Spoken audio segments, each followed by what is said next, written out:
अभी तक हम लोगों ने लघु सिद्धांत कौमुदी के संज्ञा प्रकरण से लेकर अजंत स्त्रीलिंग प्रकरण तक का पाठ पढ़ लिया है। अब हम लोग अजंत नपुंसक लिंग का पाठ पढ़ेंगे। अजंत नपुंसक लिंग में सबसे पहले सूत्र आता है अतोम। अतोम सूत्र आता है और यहाँ पर रूप सिद्ध होता है ज्ञान का। तो चलते हैं, ज्ञान शब्द जो नपुंसक लिंग का है इसका रूप सिद्ध करते हैं। सबसे पहले सूत्र आया अतोम।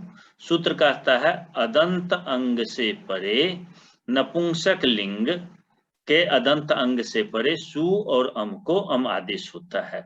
ये अदंत नपुंसक लिंग आप समझ रहे हैं ना। ऐसा नपुंसक लिंग जो जिसके अंत में अकार हो, कैसा हो, अ अंत में हो, ऐसे अदंत नपुंसक लिंग शब्द से परे सु और अम को अम होगा। यहाँ सु प्रथमा विभक्ति है, सु औजस, और अम में ये कौन सी विभक्ति है, द्वितीय विभक्ति है। तो आप समझ गए होंगे, सु और अम को अम आदेश कर देता है। क्या हुआ, ज्ञान शब्द है प्रथमा एक वचन में सु विभक्ति आती है, क्या रूप बनता है, ज्ञान सु हुआ। अब यहाँ पर समोर नपुंसका सूत्र से सु का लुक प्राप्त हुआ, जिसको बाध करके अतोम सूत्र सु को अम आदेश कर देता है। क्या कर देता है, सु को अम आदेश कर दिया, तो हो गया ज्ञान अम, ज्ञान अम बन गया। अब यहाँ पर ज्ञान घटक आकार, ये ज्ञान में नो में जो अ है और अम का अ है, इसके बीच में अमी पूर्व से पूर्व रूप हो जाता है। अक से अम संबंधी अच परे होने पर, अक है ज्ञान का अ, उससे अम संबंधी अच है अ, यहाँ पर पूर्व पर के स्थान में पूर्व के समान रूप हो जाएगा, अर्थात ज्ञान में जो आकार है उसके समान अम का आकार भी हो जाएगा। तो कैसा रूप बन जाएगा, ज्ञानम रूप सिद्ध हो जाएगा। एक विशेष बात मैं आपको बता दूं, जो बच्चे अधिक जानकारी चाहते हैं उनके लिए ये चीजें हैं। सुविभक्ति संज्ञक है, ठीक, इसके स्थान पर होने वाला अम आदेश भी विभक्ति संज्ञक होगा। इसमें स्थानीवत भाव आ जाएगा, स्थानीय में जो गुण होता है वही आदेश में भी गुण आ जाता है। अतः यहाँ पर हलंत्यम सूत्र से वह उपदेश माना जाएगा। सु उपदेश है तो अम आदेश भी उपदेश ही होगा। तो इस हलंत्यम सूत्र से अम वाले मकार को क्या होगा, इत संज्ञा प्राप्त तो होती है, लेकिन इसको निषेध कर देता है कौन सूत्र, न विभक्तौ तुष्माह, कहता है विभक्ति में रहने वाले तवर्ग सकार मकार की संज्ञा नहीं हो। ये मकार है, अम का मकार, निषेध हो गया, तो ज्ञानम रूप यथावत बना रह गया। तो आप जान गए ज्ञान शब्द से सुविभक्ति ज्ञानम कैसे बनेगा। आगे चलते हैं, ज्ञानम, ज्ञाने, ज्ञानानी, यहाँ पर संबोधन का सु लाए हैं, सुविभक्ति प्रथमा एक वचन में देखा, हे ज्ञान बना रहे हैं, संबुद्धि में सु आता है, हे ज्ञान सु होता है, सु में उ की इत संज्ञा और लोप, उपदेश नासिक से इत संज्ञा और लोप कर देते हैं, तो ज्ञान स्व बचता है। अब यहाँ पर एंग हरस्वात संबुद्धे है सूत्र आया, कहता है एंगंतात हरस्वांता चांगार हल्प्यते संबुद्धेश्चेत, एंगंत और हर्षवांत अंग से परे संबुद्धि के हल का लोप होता है। यहाँ पर देखिए ज्ञान स है, स संबुद्धि का ही है, संबुद्धि में सुविभक्ति लाए हैं, और हर्षवांत अंग है ज्ञान का अ, इससे परे संबुद्धि के सकार का लोप प्राप्त हो गया। इसको कौन सूत्र बांध लेगा, अतोम। अतोम सूत्र क्या कहता है, अतोम सूत्र कहता है कि नपुंसक लिंग में अदंत अंग से परे सु और अम को अम आदेश होता है, तो सु को यह अम आदेश कर देगा। यदि सौ का लोप हो जाता तो अम आदेश तो होता नहीं, ये सूत्र व्यर्थ होता, इसीलिए सु को यहाँ अम आदेश हो गया। तो क्या रूप बन गया, ज्ञान हुआ और अम हो गया। क्या रूप बना, ये देखिए, ज्ञान अम हो गया। अब यहाँ पर अमी पूर्व सूत्र से जैसे आपने ज्ञानम बनाया था पूर्व रूप करके, वैसे ही यहाँ पर भी अमी पूर्व सूत्र से पूर्व रूप कर देते हैं, बन गया ज्ञानम। अब इसके बाद एंग हरस्वात संबुद्धे सूत्र से संबुद्धि के हल जो ज्ञान का मकार है इसका लोप हो जाता है। तो रूप क्या बन गया? ज्ञान। हे ज्ञान रूप बना, ज्ञान बन गया। तो आपने ज्ञान शब्द का रूप सिद्ध कर लिया। ज्ञान शब्द से संबुद्धि में सु विभक्ति लाते हैं, सु का लोप प्राप्त होता है। एंग ह्रस्व संबुद्धि से उसका बाधित करके, उसको बाध करके अतोम सूत्र से अम आदेश कर देता है। ज्ञान अम होता है, अमी पूर्व से पूर्व रूप हो जाता है, ज्ञानम बन जाता है। और ज्ञानम बनने के बाद एंग ह्रस्व संबुद्धि से ज्ञानम के मकार का लोप होकर के ज्ञान रूप बन गया। अब यहाँ एक विशेष बात है।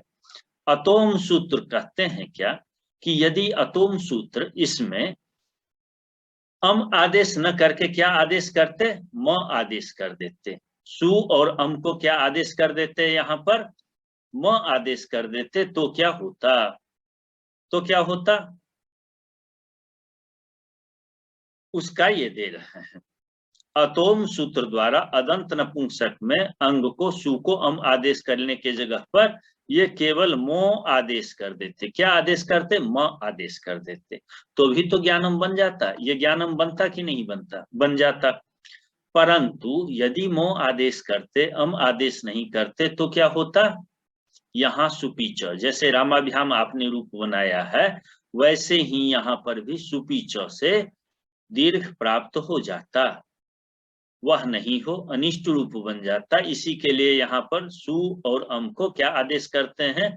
अम आदेश करते हैं। अब यहाँ पर अम आदेश होने के कारण क्या नहीं हुआ? यहाँ पर सुपीच सूत्र की प्राप्ति नहीं हुई। तो क्या हो गया? ज्ञानम ही बन गया। और आगे चलते हैं, ये देखिए यहाँ आ गए, आगे चलते हैं। नपुंसकाच। अब अविभक्ति में आते हैं हम लोग। किस विभक्ति में आएंगे? अविभक्ति का रूप देखते हैं। अविभक्ति में कैसा रूप बनता है ये देखते हैं। सु का हो गया। अविभक्ति में आते हैं। ज्ञान शब्द से अविभक्ति आती है, ज्ञान औ होता है। और फिर इसके बाद क्या होता है? सूत्र आया नपुंसकाच। कहता है नपुंसक में औ को सी आदेश हो जाए। नपुंसक लिंग में सु को क्या हो जाए? औ को सी आदेश हो जाए। अब यह नपुंसक लिंग में ज्ञान शब्द है, इसके औ को क्या हो जाएगा? इस औ को सी आदेश हो जाएगा। जब सी आदेश हो जाएगा तो क्या होगा? इस औ के स्थान में सी हो गया तो बन गया ज्ञान सी।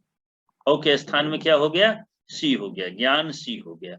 अब इस सी में स्थानीयवद भाव से औ का जो प्रत्ययत्व धर्म था वो आ गया, अर्थात सी भी प्रत्यय माने जाने लगा। इस कारण से जब वह प्रत्यय का धर्म आ गया तो लशक व तद्धिते सूत्र आता है। कौन सूत्र आता है? लशक व तद्धिते। कहता है प्रत्यय के आदि में ल श एवं कवर्ग की इत संज्ञा हो। यह प्रत्यय कहला गया सी, इसके शकार की इत संज्ञा और तस्लोप से लोप हो गया। क्या रूप बन गया? ज्ञान ई। सी में देखिए दीर्घ इकार है ना, तो दीर्घ इकार बच गया, शकार का लोप हो गया, ज्ञान ई हुआ। अब यहाँ पर सुडा नपुंसकस्य सूत्र से नपुंसक लिंग को छोड़ करके सु आदि जो 5 वचन हैं उसमें 5 वचनों की सर्वनाम संज्ञा करता है।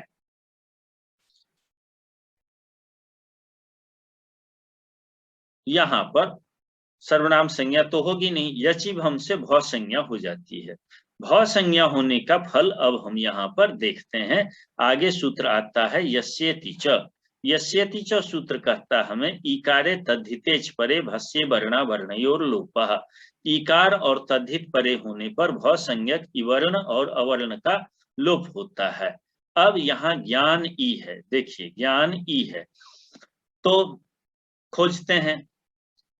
ज्ञान ई इस स्थिति में ईकार परे हुआ ज्ञान ई, भव संज्ञक अंग इकार का लोप प्राप्त होता है। यहाँ भव संज्ञा होती है और ज्ञान वाले आकार की इत संज्ञा और अंग भव संज्ञक अंग इकार आकार को लोप प्राप्त होता है। यस्येति च से भव संज्ञा, और इसके बाद यस्येति च से भव संज्ञक इकार परे रहने पर ज्ञान के आकार का लोप प्राप्त होता है। उस लोप को औंगस्याम प्रतिषेधो वाच्य, यह एक वार्तिक है। कौन है ये? वार्तिक है, औंगस्याम प्रतिषेधो वाच्य। ये कहता है औंग, औंग अर्थात सी। आपने रूप देखा होगा, औंग इति सी संज्ञा, रमा शब्द के रूप सिद्धि के समय। औंग इति